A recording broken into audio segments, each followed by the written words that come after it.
Oh my God. You know, I've always known the internet was full of a bunch of crybaby neckbeards who will literally launch an uproar or controversy about anything. I mean, you don't need to look any further than the cancel culture movement, canceling some acclaimed actors, some acclaimed musicians, and all this other BS that's taken over the platform. But this is an all-time low. You've attacked 3 games, and you've derailed 3 games from my childhood that have been recently remastered into complete and utter perfection. Was it a rough launch, folks?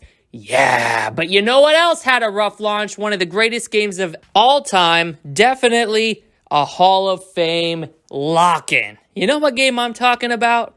I'm sure there's many games running through your mind, and that's the sad fact, the reality, the situation that I'm talking about. Cyberpunk 2077, easily. It's up for best role-playing game this year.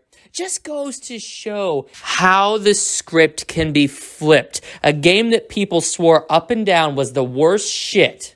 The worst fucking shit since Superman 64 is up for best role-playing game. And I voted for it, too. I voted for it because I enjoyed Cyberpunk 2077. I played that shit at launch. You know what? There were a couple bugs. There were a couple crashes. I played it on a base PS4. I don't know what everybody else was talking about. I was running 60 FPS. At the end of the day, folks, people love the controversy. The neckbeards rise up pretending that they're marching to the tune of some important message, some bad workplace conditions, some hope for a brighter tomorrow, and then they move right along. And wouldn't you know it, the Grand Theft Auto Trilogy is their latest target. Yep, GTA Trilogy's in their crosshairs. And now we have people with allegations that are misleading, somewhere on the scope from misleading to downright untrue. Let's address this for the people in the back one more time. All right, the game launched with bugs. Okay, cool. Every game launches with bugs. It's 2021. Get with the program. If you're not launching your game with bugs, you're doing something wrong. You are doing something wrong. If you don't have a game with bugs, then what are you going to fix in the 13 patches throughout the next year? People don't think. Man, if you're not playing a bad version of a game, what are you going to play when you come back to it next time? Idiots, they're doing you a favor. My God. Oh, the game crashed. Every game crashes. Every game crashes. It used to just be a PC problem. Now it's a PC, console, and mobile problem. Every game crashes. It's a feature, not a bug. What better way to continue getting you to dump hours into the game than cutting you off mid-enjoyment, breaking the immersion, and severing your connection to the game world? Fucking idiots, I swear to God. Moving right along. We have actual people complaining that they removed the Confederate flag. You all are a bunch of filthy goddamn racists. I have nothing to say to you. Listen, these are offensive items. They need to be taken out because the children do not need to learn about them. Point blank, period. Hell yes, it's a political agenda. Get with the program. Bunch of washed up, dirty ass, inbred hillbillies out here. I swear to God. Yep, there's your target audience, Rockstar. People are actually complaining about the new lighting engine. This game looks beautiful. Listen, these games came out in 2001, 2002, and 2004, respectively. You people are expecting miracles. You're expecting Resident Evil 2 levels of remakes. These were never remakes. They're remasters, and they look absolutely beautiful. I challenge you to find me a more beautiful remaster of games that are 2 decades old that were not complete remakes. I'll wait. While you do that, I guarantee you won't find one. We're going to move along to the last point. People say that releasing the game in the state that it's in right now does the originals a disservice, and they even go so far as to say that playing the originals would be preferable.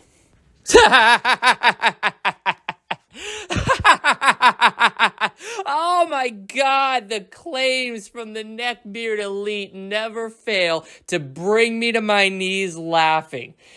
Have you played San Andreas on a PS2? Have you popped in Vice City to your original Xbox? The controls alone, if not the aspect ratio, will make you feel justified in purchasing the GTA Trilogy. Oh, but Dead Metal, we got these emulators on PC, man. We get the original games on PC, and they have HD mods, and they have modern controls.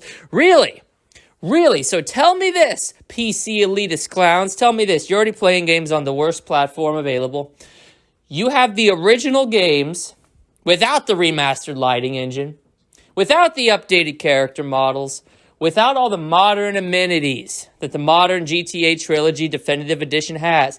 You are literally taking a game that's, 15, 20 years old and hammering mods into it to create something that resembles it, which it never could. You can only do so much with HD texture packs, but let's play your little game. All right, you download the game, you download the mods, you download the missing songs from the radio, you get this up and running. Oh, San Andreas, man, original soundtrack, no missing songs, running like 300 FPS. You got the HD texture packs installed. You got shit that shouldn't even be in the game. People have modded in other characters from other games, and what happens? You're playing for 5 minutes and it crashes. Yeah, the dark side of PC gaming. When you inject a whole bunch of assets into a game that weren't there originally, spoiler alert, it creates instability. The game engine has trouble struggling with that. And if the game engine is a little wonky to begin with, well, your game's gonna die, and it's gonna die again. Go Google Skyrim mod crash. Those 3 words will probably yield something in the 700,000 range of results, because so many people think that playing with Thomas the Train instead of a dragon is such a worthwhile experience, but then they don't realize the after effect of that. Gee, it looks real cool for the 5 minutes you could play. Crash! It looks real cool to play GTA Trilogy with characters from other games like John Marston. Crash! Are you sensing a theme here, people? The GTA Trilogy is an official product put out by Rockstar. It has their stamp of approval on it. Is it a little rough around the edges? Sure, I will give you that. But it is 2021. What game is not rough around the edges at launch? Nintendo seal of quality? Please, my Mario Odyssey crashed 3 times. Seal of quality, my ass. You know, Ubisoft and EA actually are memes because of how buggy their launches are. What fucking games are you clowns out here playing that is day one perfect, never receives a patch because it doesn't need it? I'll wait. Leave it in the comments. You idiots are all riled up just like the neckbeards like to get. See, there's peaks and valleys. The neckbeards get upset, and then it culminates in canceling something, and then there's the come-down effect where they're all sitting on Reddit reminiscing. Oh, hey, man, remember when Grand Theft Auto used to be good? Remember back in the day when San Andreas was just the best game ever? They ruined it, goddammit. What in tarnation they do to my game? That's what they do, and then they get bored of that. They get bored of circle-jerking the fact that whatever latest piece of release of video games or movies or reboots has ruined the industry, and then it's time to get angry again.